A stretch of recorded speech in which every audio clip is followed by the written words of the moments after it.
جب کٹ گئے دریا پہ علمدار کے بازو، شانوں سے جدا ہو گئے جرار کے بازو، ریتی پہ گرے شاہ کے غمخوار کے بازو، تھرانے لگے سید ابرار کے بازو، رنگ اڑ گیا تصویر علم ہو گئے شبیر، صدمہ یہ ہوا ذوف سے قم ہو گئے شبیر۔ اکبر سے کہا کر دو غریباں میرا پارا، ہم سوگ میں ہیں قتل ہوا شیر ہمارا، عاشق میرے بچوں کا زمانے سے سدھارا، فرما کہ یہ حضرت نے امامے کو اتارا۔ آفت میں پھنسی پانی کی محتاج سکینہ، بس ہو گئی دنیا میں یتیم آج سکینہ۔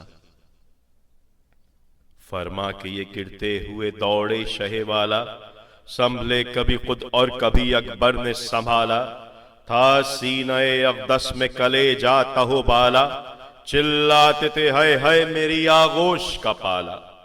آگے کبھی چلتے کبھی پھر پڑتے تھے شبیر، گھبرا کے ہر ایک لاش پہ گر پڑتے تھے شبیر۔ کہتے تھے اٹھا کر یہ علی اکبر زیجا، دریا کی ترائی تو ابھی دور ہے یا شاہ۔ فرماتے تھے آنکھوں میں بصارت نہیں اے ماں، عباس علی کھو گئے دنیا سے ہمیں آہ۔ اب کھینچیں گے تلوار جو رستہ نہ ملے گا، اکبر ہمیں کیا بھائی کا لاشا نہ ملے گا۔ حضرت کو سنبھالے ہوئے دریا پہ جو لائے، عباس علمدار سسکتے نظر آئے۔ اکبر نے کٹے ہاتھ تڑپتے ہوئے پائے، بھائی کو خدا بھائی کا لاشا نہ دکھائے۔ چھکنے جو لگے کانپ کے غش کر گئے شبیر، ثابت تلی اکبر پہ ہوا مر گئے شبیر۔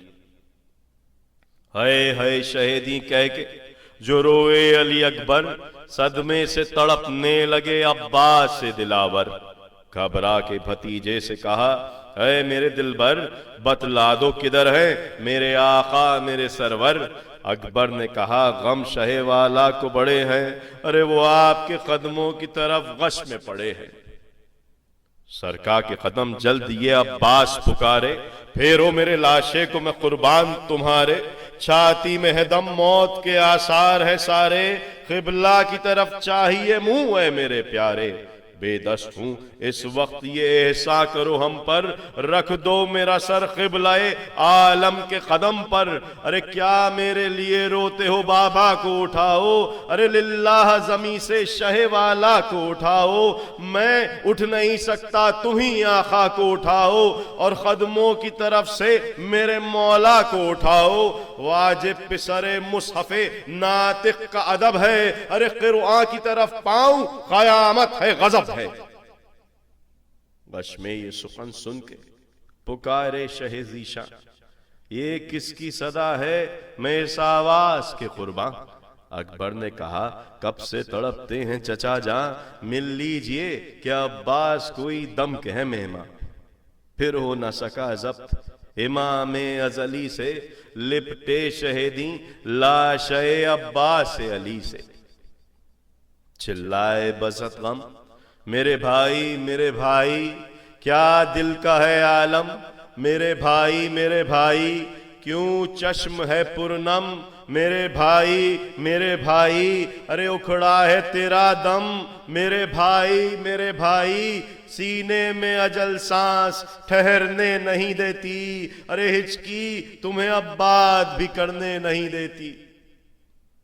خشکیدہ زباں کو جو نہیں بات کا یارہ، کچھ نرگسی آنکھوں سے کرو ہم کو اشارہ۔ پتلی بھی پھری جاتی ہے منہ زرد ہے سارا، معلوم ہوا جلد ہے اب کوچ تمہارا۔ کروٹ یہ نہیں بھائی سے منہ موڑ رہے ہو، ارے ہم خوب سمجھتے ہیں کہ دم توڑ رہے ہو۔ یہ کہتے ہی حضرت جو رقت ہوئی تاری، عباس علمدار کراہے کئی باری۔ اٹکا جو دم آنکھوں میں تو آنسو ہوئے جاری، تن رہ گیا اور روح سوئے خلد سدھاری۔ چلا کے جو شہ روئے تو گھبرائی سکینہ، نکلا تھا دم ان کا کہ نکل آئی سکینہ۔ یوں کہنے لگی دوڑ کے فضا جگر افگار، جاتی ہو کہاں تیر نہ مارے کوئی بدکار۔ چلائی بہن دیوڑی سے یا سید ابرار، تھمتی نہیں اب ہم سے سکینہ جگر افگار۔ یا پھر کے اس بے کسو بے آس کو لاؤ، یا دیوڑی تلک لاش عباس کو لاؤ۔ گھبرا کے سوئے خیمہ لگے دیکھنے سرور، دیکھا کہ چلی آتی ہے سر پیٹتی دختر۔ زلفیں تو ہیں بکھری ہوئی ٹوپی نہیں سر پر، جو روکتا ہے کہتی ہے گھبرا کے وہ مستر۔ ارے لوگو تمہیں کچھ میرے بہشتی کی خبر ہے، بتلا دو مجھے بحر خدا نہر کدھر ہے۔ سقا کا میرے نام ہے عباس علمدار، تصویر علی کی ہے سراپا وہ خوش اتوار۔ کاندھے پہ تو مشکیزہ ہے اور ہاتھ میں تلوار، ارے پیاسی ہوں مگر اب مجھے پانی نہیں درکار۔ پھر آنے کی قسمیں انہیں دینے کو چلی ہوں، ارے میں اپنے چچا جان کے لینے کو چلی ہوں۔ لاشے پہ ابا ڈال کے شبیر پکارے، کیوں گھر سے نکل آئی میں قربان تمہارے۔ گھبرا کے سکینہ نے کہا پیاس کے مارے۔ حضرت نے کہا ارے بھائی تو دنیا سے سدھارے، میں تم کو اسی واسطے سمجھاتا تھا رو کر، ارے تم ڈھونڈنے آئی ہو میرے بھائی کو کھو کر۔ سر پیٹ کے ہاتھوں سے یہ چلائی وہ بے پر، ارے دکھلا دو مجھے لاشا عباس سے دلاور۔ اکبر نے کہا رو کے نہ مانے گی وہ دلبر۔ حضرت نے کہا لاشا عباس دکھا کر، پانی کی تمنا میں ہزاروں سے لڑے ہیں، ارے لو دیکھ لو یہ شیر سے عباس پڑے ہیں۔ میت سے لپٹنے کو جب وہ دوڑ کے آئی، حضرت نے ابا بھائی کے چہرے سے ہٹائی۔ چلائی سکینہ کہ دہائی ہے دہائی، ریتی پہ علمدار نے یہ شکل دکھائی۔ تھرانے لگا لاشے سقائے سکینہ، آنے لگی لاشے سے صدا ہائے سکینہ۔